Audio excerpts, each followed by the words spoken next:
guest, Dr. Scott Kolbaba. The website is physiciansuntoldstories.com. That is also the name of the book. If you have any questions, 508-996-0500, 877-996-1420.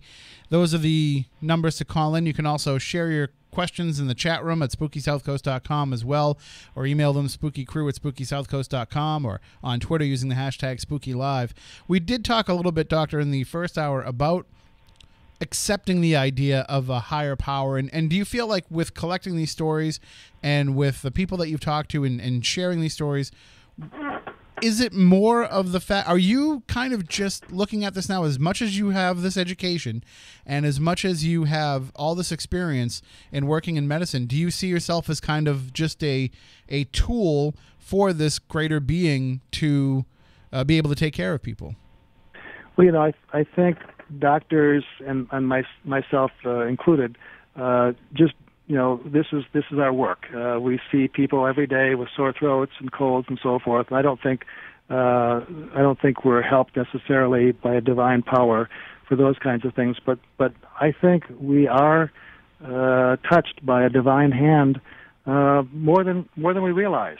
And again, it's not for every patient. I can think of cases where you go through a whole day and you see some ordinary routine things, and I don't think anything I don't feel anything that's made a influence on me. But there are cases where I'm recognizing more and more that maybe that hunch I had was more than just a little hunch. My partner has a strong feeling about that. Dr. Bourne is my partner. And he's had cases where, one case, for example, he was clearing a patient for surgery for an orthopedic surgeon for total joint surgery.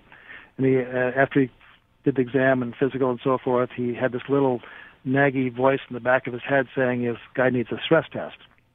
And he tells me that he's had that experience enough that he knows when he hears this little naggy voice, whatever it is, whether it's a divine thing or just from his experience, he acts on it. And he called the individual up and he said, "You need a stress test." Well, the guy was a little hesitant to have it done, but he finally agreed, and sure enough, the stress test was very abnormal. He ended up with a bypass surgery before his main hip surgery, and that's basically saved his life. So we do have these things that happen to us that you can't quite explain. Thank you all so much for watching. Make sure to catch us live every Saturday night at 10 p.m. and make sure to click that subscribe button.